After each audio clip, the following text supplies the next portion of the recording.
It is time for you to step up and step out to do what is needed for your life, your creativity, your career, and all your aspirations to grow. I want you to blossom, and I want you to find new ways to blossom. And doing that through a guided journey like the 30-day self-mastery and transformation prompts list will really help you get there. Now, I don't want this 15-minute mindset to be about the prompt list. I want it to be about a shift in your mindset to understand that you need to remove certain things. If you've noticed that things in your life aren't running smoothly, you know it's time to change. If you've noticed that you end up stuck all the time, then you know it's time to change. And when you run up against a wall feeling like there's no way out, it's time to change. And if doors are not opening up for you, it is time for change. And please don't feel like you need to do this all on your own. And be kind to yourself, because you're the only one that has the power to move those things out of the way. Nobody else can come along and say, well, you need to prune that and you need to remove that. There are things like that we do need that specific command. But I want you to remember that you are the one commanding your conscious mind, so that the unconscious mind doesn't take over and run your life on autopilot. I've decided to not spread myself too thin and instead make this available as part of my free contents on the YouTube channel. All of these things will benefit you, of course, by making it available for you to watch whenever you want or whenever you are available. But you also get first-hand experience about what it's like in the studio when we join live. Because after our lives on a Monday morning, I'll be editing out the ums and ahs and all the interruptions and stuff going on in the background. And sometimes add in a little something special that I mentioned but forgot to show you. All right, let's get into today's session. I've had to make lots of changes in my business, not only to fit into my schedule, but also to fit into my lifestyle. But I also know if I'm spreading myself too thin, I will definitely reach burnout. And I am not going that way ever again. That's why I've created this mindful lifestyle that perfectly integrates into my creative practices, into my workshops, and into the lifestyle I choose to live now. Now, if you have a mindful, conscious life that is in dire need of some changes, then maybe you also need to take a step back and see how, not how many changes, but how a mindful change in one specific area could shift the whole thing. And for this, I want to use the analogy of pruning and trimming a bush. Now, you may have a garden, or you may have a garden that you admire. And when you go through the garden, you'll always see there are things that you need to deadhead. Some of those things you need to just pick off, cut off, or trim completely in order to have fresh new growth come out. Now, that fresh new growth that appears could only happen if the old, dead, spent flowers and leaves and broken branches were removed. Now, if you look at your own life right now, the things you do every single day, or let's rather put it this way, the things you don't get to, and the things that you don't really live out fully. How about trimming those things? How about nipping little things off and removing them. So when you start noticing those things that are impacting your life negatively, you might feel some resistance to removing that. But the longer it stays there, the longer it's going to feel awful and prevent you from moving forward and just muddy up the whole thing. It's going to make everything feel like it's not worth continuing. But if you can only take the dead parts out, if you can remove the things that do not belong, if you can make way for this new thing you want to bring in, then I am 100% convinced that your creative path moving forward will ultimately be a testament to the courage you had, to the mindful things you are implementing, and to the consciousness you are applying in your life by making sure the dead things are gone and that you do end up doing the things you love doing. So instead of me rambling on about picking out the weeds and getting rid of all the things, why don't I share something with you that will help you? Right.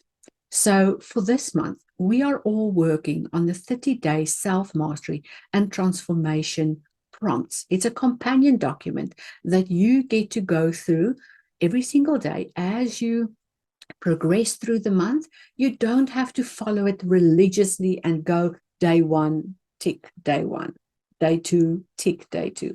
You can go over the prompts for the week and see how those things might fit into your day. When could you make time for any one of those? And do the ones you want to do. This is by no means a challenge where you will be scored at the end and given a mark. It's merely your own journey and a companion document to help you on that journey. It's a wonderful way for you to pick at those things that need to go and make room for the new growth to come in. In week one, we start taking a look at those foundations and the things you can start doing. And by now, you should know that gratitude practices is one of the top priority things I practice every day. And that is why week one, day one starts with gratitude.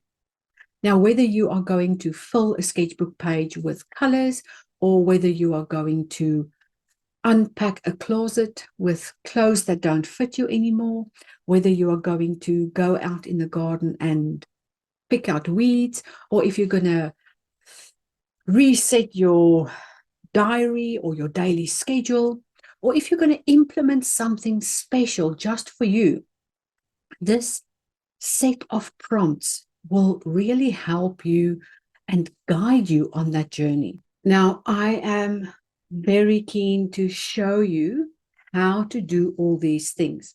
Now, besides the 30-day self-mastery and transformation document you can use, here's a 3-step process that can work with anything you are trying to remove so that you have room and space to do the most important tasks. First off, you have to identify the thing that's bothering you. Identify the thing that's in your way. Identify the surplus. For example, if you've got too many pieces of clothing and that is the thing you want to remove, then go through your cupboard and identify specific things in your cupboard that do not serve a purpose. They might not fit anymore. They might be torn, broken, damaged, or they might have stains on them, or they might be something that has a certain memory that you are not connected to. Well, not connected to anymore. And if there is something you discover that you do want to keep, let's say like your wedding dress. Now, I know I want to keep my wedding dress. And because I've identified that as something that shouldn't be hanging in my cupboard, I could take the steps to maybe preserve it or pack it away neatly so that the moths and rats don't get to it. But you get the picture, right? The second step you need to do is evaluate. What lesson did you learn from that thing that you're trying to remove? What benefit did you get from that thing? Maybe investigate what the reason is you want to eliminate that.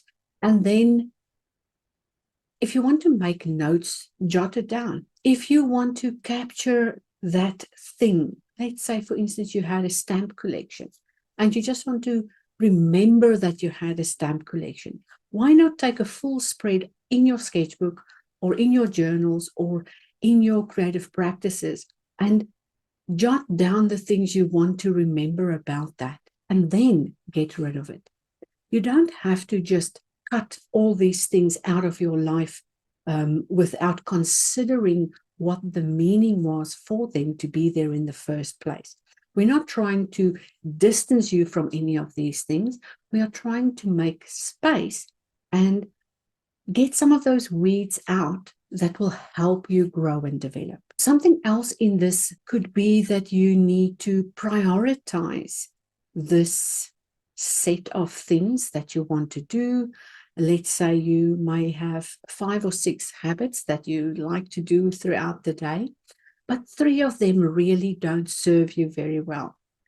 Well, you can actually look at those 3 habits in a way where you can identify and then evaluate each of them and then decide, are you going to continue spending 4 hours on your phone or 4 hours watching, binge watching Netflix or whatever it is that you have a habit of doing too much of?